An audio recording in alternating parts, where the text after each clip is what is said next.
जय श्री कृष्णा। राधे राधे।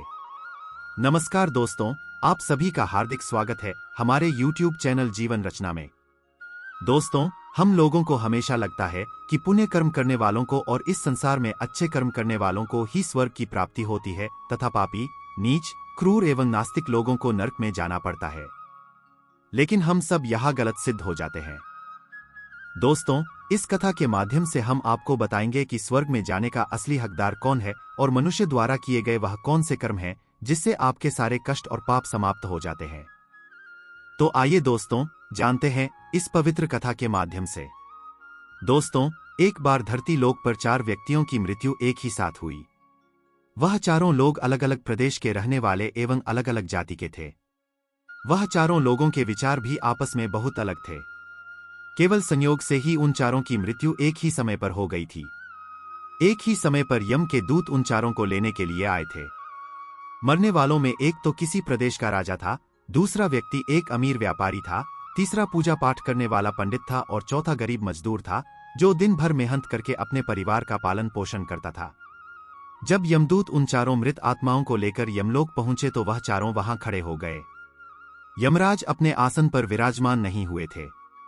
वे चारों सोच रहे थे कि कौन स्वर्ग में जाएगा और कौन नरक में जाएगा। चारों आपस में बातचीत करते हुए स्वयं को ही स्वर्ग का मिलना चाहिए यह कहने लगे। सबसे पहले राजा कहने लगा, देखो मुझे तो धर्मराज पक्का स्वर्ग में ही भेज देंगे क्योंकि मैं एक बहुत ही प्रसिद्ध राजा हूं।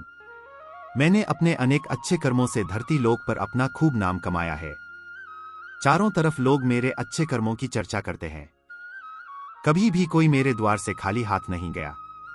जो भी आया मैंने उसे इतना दिया कि वह जीवन भर मेरा नाम नहीं भूल पाया और उसने हमेशा मेरा गुणगान गाया है।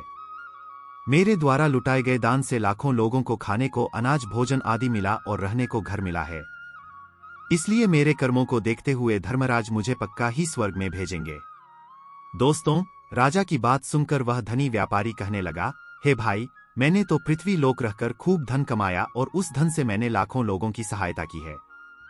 मैंने अपनी कमाई का 10वां हिस्सा सदैव दीन दुखियों की सहायता में उपयोग की है। मेरे शुभ कर्मों को देखते हुए धर्मराज मुझे ही स्वर्ग में भेजेंगे और यह बात मैं पहले से ही जानता हूं। व्यापारी की बात सुनते ही पंडित जी कहने लगे, अरे भाई, क्यों फिजूल की बातें कर रहे हो? स्वर्ग में जाना कोई आसान काम नहीं है। स्वर्ग में जाने के लिए दान के साथ साथ पूजा पाठ और प्रभु का गुणगान भी करना पड़ता है। वह पंडित कहने लगा कि स्वर्ग में जाने का असली हकदार मैं हूं, क्योंकि मैंने भगवान का खूब पूजा पाठ किया है। पूरा जीवन मेरा पूजा आराधना में बीता है। मेरे शुभ कर्मों के कारण मेरे लिए धर्मराज स्वर्ग का दरवाजा जरूर खोल देंगे और यह बात मैं अच्छी तरह से जानता हूं। जब इस प्रकार तीनों ने अपनी अपनी बातें की और अपने अपने विचार रखे, फिर वह तीनों लोग उस चौथे व्यक्ति यानी वह गरीब मजदूर की ओर की देखते हैं कि अब यह क्या कहता है। क्या इसने भी कोई अच्छा काम किया है या नहीं, या फिर इसका पूरा जीवन मजदूरी करते हुए दूसरों के अधीन रहकर ही बिता है। मजदूर उन सबकी बातों को चुपचाप नीचे नजरें झुकाए खड़ा सुनता रहा और वे तीनों बड़े गर्व से अपनी प्रशंसा में रूझे हुए थे। तभी धर्मराज और चित्रगुप्त के यमलोक के दरबार में हाजिर होते हैं। चित्रगुप्त के हाथों में एक मोटी सी किताब थी जिसमें इस संसार के सभी प्राणियों के कर्मों का लेखा जोखा लिखा था। धर्मराज अपने आसन पर विराजमान होते हैं।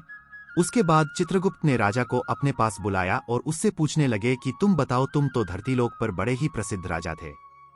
तुमने अपने पूरे जीवन काल में कौन कौन से शुभ कर्म किए हैं तथा कितने लोगों को दुख और कष्ट दिया है, कितने लोगों का भला किया है? मैं अपनी पुस्तक में देखकर यह फैसला करूंगा कि आप स्वर्ग में जाने के अधिकारी हैं या नहीं। तब बड़े गर्व के साथ राजा अपने कर्मों को बताता है। हे भगवान, मैं एक बहुत बड़े राज्य का स्वामी था। मेरा राज्य बड़ा ही समृद्ध और खुशहाल था। सब मेरी छत्रछाया में बड़े आनंद के साथ जीवन व्यतीत कर रहे थे। मैंने अपने राज्य के लोगों को किसी चीज की कमी नहीं होने दी। मेरे यहाँ हर भूखे को भोजन मिलता था। लाखों की धन मोहर उन्हें रोज दान में दी जाती थी। प्रजा के लोग मुझसे बहुत खुश रहते थे। दिन रात में यही मेरे जीवन के अच्छे कर्म हैं। राजा की बात सुनकर चित्रगुप्त ने अपनी पुस्तक उठाई और उसमें देखने लगे। पुस्तक में देखकर उन्होंने राजा को बताया कि तुम जो कह रहे हो वह सब कुछ सत्य है। तुमने अपनी प्रजा को बहुत सुख दिया है, परंतु इसके साथ साथ तुमने बहुत बड़ा अपराध भी किया है। तुमने अपनी राज्य की सीमा को बढ़ाने के लिए जितने युद्ध लड़े हैं उन युद्धों में हजारों लाखों की संख्या में सैनिकों ने अपनी जान गंवाई है। उन सबकी मृत्यु का कारण तुम बने हो। उनके परिवारों को, उनके बच्चों को अनाथ करने वाले तुम हो। उनके स्त्रियों को विधवा बनाने वाले भी तुम ही हो। तुमने अपने ही सैनिकों के हजारों परिवारों को हमेशा दुख दिया है। युद्ध लड़कर राज्य बढ़ाने से अच्छा था कि तुम अपने पड़ोसी देशों से मित्रता करके उनके साथ व्यापार बढ़ते। आपका राज्य तब भी समृद्ध और संपन्न रहता। तुमने अपनी प्रजा को नहीं, सैनिकों को सुखी बनाया है, इसलिए तुम स्वर्ग के अधिकारी नहीं हो। यह बात सुनकर राजा चुपचाप पीछे हो गया। उसके बाद चित्रगुप्त ने व्यापारी से पूछा, आपने धरती पर कौन कौन से अच्छे कर्म किए हैं? तब व्यापारी कहता है, हे भगवान, मैंने धरती पर जितना धन कमाया उसका 10वां भाग अच्छे कामों में लगाया था।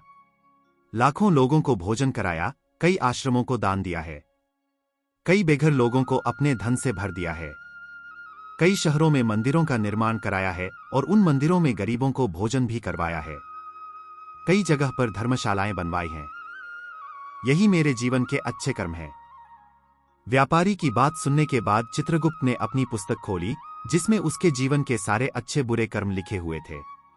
चित्रगुप्त ने बताया कि देखो, तुम जो कह रहे हो वह सत्य है। तुमने धरती पर खूब दान धर्म किया है, पर तुम्हारा पाप यह है कि तुमने धरती पर जो दान धर्म किया है वह तुमने उस पैसे से किया है जिसको कमाने के लिए तुमने बहुत झूठ बोला है। तुमने बहुत लोगों के साथ ठगी की है, कई चीजों में मिलावट करके बेचा है, नकली चीजों को असली के दाम में बेचा है, कितने व्यापारियों को रास्ते से हटाया है। तुम्हारे इन कर्मों से अनजाने में कितने लोग बीमार होकर मर गए हैं, कितनों ने आत्महत्या कर ली, कितनों की मेहनत का पैसा तुम्हारे पास चला आया। उन सब लोगों की बद्दुआ तुम्हारे साथ है। तुमने जो कुछ भी अच्छा काम किया है वह कर्म शून्य हो गया है, इसलिए तुम्हारे पास भी तुम्हारा कोई शुभ कर्म नहीं है। तुम स्वर्ग में जाने के अधिकारी नहीं हो। चित्रगुप्त की बात सुनकर व्यापारी भी बड़ा उदास होकर पीछे हो गया। उसके बाद चित्रगुप्त ने पंडित जी को आगे बुलाया और पूछने लगे, तुमने अपने जीवन में कौन से अच्छे कर्म किए हैं? तब पंडित जी कहते हैं, हे भगवान, मेरा पुण्य यह है कि मैंने हजारों लोगों को ज्ञान दिया है, हजारों यज्ञों के अनुष्ठान को संपन्न कराया है, हजारों के घरों में पूजा पाठ कराया है, दिन रात मैंने ईश्वर का जप तप किया है, हजारों कन्याओं का विवाह कराया है, लाखों पिंडदान और श्राद्ध कराए हैं, अनगिनत लोगों का मार्गदर्शन किया है। इससे ज्यादा शुभ कर्म और क्या हो सकता है? तब चित्रगुप्त अपनी पुस्तक में देखकर बताते हैं, हे पंडित महाराज, आपका कहना सत्य है। आपने वास्तव में हजारों लोगों को ज्ञान दिया है, लेकिन उस ज्ञान पर स्वयं कभी अमल नहीं किया। आपने सैकड़ों यज्ञ, पूजा, अनुष्ठान कराए पर उसको निस्वार्थ भाव से नहीं किया। तुम हमेशा से धन के लालची रहे हो, इसलिए तुम स्वर्ग में जाने के अधिकारी नहीं हो। अब तो उदास होते हुए पंडित जी भी पीछे हो गए। अब बचा केवल मजदूर। वह मजदूर यह सब देखकर बड़ा हैरान था कि अब तक वह जिनको इतना महान समझ रहा था उनमें से कोई भी स्वर्ग का अधिकारी नहीं रहा, तो मैं कैसे स्वर्ग में जा सकता हूं? मुझे तो स्वर्ग की कल्पना भी नहीं करनी चाहिए, क्योंकि मैं तो कभी पूजा पाठ, जप तप या दान करने के लायक भी नहीं था, तो शुभ कर्म कहां से करता? मैं तो मेहनत मजदूरी करके सारे जीवन अपने परिवार का भरण पोषण करता रहा। वह मजदूर यह सब बातें सोच ही रहा था। इतने में ही चित्रगुप्त ने अभी उसे मजदूर को आवाज ही लगाई थी, किंतु वह मजदूर तो पहले से ही कहने लगा, हे भगवान, मैंने धरती पर एक गरीब के घर में जन्म लिया था। दान, हवन, पूजा पाठ करने के मैं लायक ही नहीं था, तो मैं शुभ कर्म कहां से करता? मैं तो अपने परिवार का पालन पोषण बड़ी मुश्किल से कर लेता था। मैं जानता हूं भगवान कि मैं स्वर्ग में जाने का अधिकारी नहीं हूं। मैंने धरती पर भी नर्क भोगा है और आगे भी नर्क में ही जाने की हैसियत है। किंतु हे प्रभु, यहां पर मेरी केवल एक इच्छा है कि मैं स्वर्ग में तो नहीं जा पाऊंगा, लेकिन मैं एक बार स्वर्ग को अपनी आंखों से देखना चाहता हूं। इससे अधिक मेरी कोई इच्छा नहीं है, क्योंकि मैंने ऐसा कोई कर्म नहीं किया है जो कुछ देर के लिए ही मुझे स्वर्ग में पहुंचा दे। मजदूरी के बाद लोगों की सेवा के लिए मेरे पास समय नहीं बच पाता था। बचा हुआ समय मैं अपने बूढ़े माँ बाप की सेवा में लगा देता था। उन्हें खिलाता पिलाता, उनके वस्त्र बदलता, यही मेरी दिनचर्या थी। मुझे तो मंदिर में जाने का भी अवसर नहीं मिलता था। मजदूर की बात सुनकर चित्रगुप्त ने अपनी पुस्तक में देखकर पूछा, हे मानव, तुम ध्यान से सोचकर बताओ कि तुमने कभी तो कोई शुभ कर्म किया होगा। तब मजदूर अपने पूरे जीवन के घटनाक्रम को याद करता है। तब उसे याद आता है कि एक बार उसे बहुत तेज भूख लगी थी। वह रोटी खाने के लिए बैठा ही था, कितने में वहां एक बहुत ही कमजोर बीमार कुत्ता टहलता हुआ आ गया, जो ठीक से चल भी नहीं पाता था। वह आकर मेरे सामने बैठ गया और मेरी रोटी की ओर गौर से देखने लगा। मैं समझ गया कि वह कुत्ता बहुत भूखा है। मेरे अंदर से आवाज आई कि बेजुबान जानवर को छोड़कर तू अकेला कैसे खा सकता है। मैंने वह रोटी स्वयं ना खाकर उस कुत्ते को खिला दी। उस दिन मैंने पूरे दिन भूखे पेट रहकर ही काम किया था। मजदूर की बात सुनकर चित्रगुप्त मुस्कुराए और उसका हाथ पकड़कर बड़े सम्मान के साथ उसे स्वर्ग में लेकर गए और बोले, वास्तव में आप ही स्वर्ग में रहने के अधिकारी हो। प्राणियों पर दया दिखाना ही सबसे बड़ा शुभ कर्म है। मनुष्य जो भी काम निस्वार्थ भाव से करता है, वास्तव में उसका ही उसे सबसे बड़ा पुण्य मिलता है। निस्वार्थ भाव से किया गया और जन कल्याण के लिए एक छोटे से छोटा काम भी आपके सैकड़ों पापों को नष्ट कर देता है। लालच, मोह और स्वार्थ में किया गया शुभ कर्म कभी भी फलदायी नहीं होता।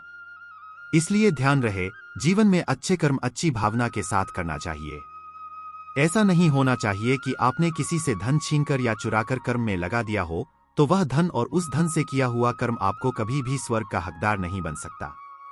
दोस्तों, स्वर्ग में वही व्यक्ति जाता है जिसने निष्काम निस्वार्थ भाव से प्राणियों की सेवा की हो, भले ही उसने जीवन में एक पैसा भी दान न किया हो। उम्मीद करते हैं दोस्तों कि आपको हमारे द्वारा बताई गई यह कथा पसंद आई होगी।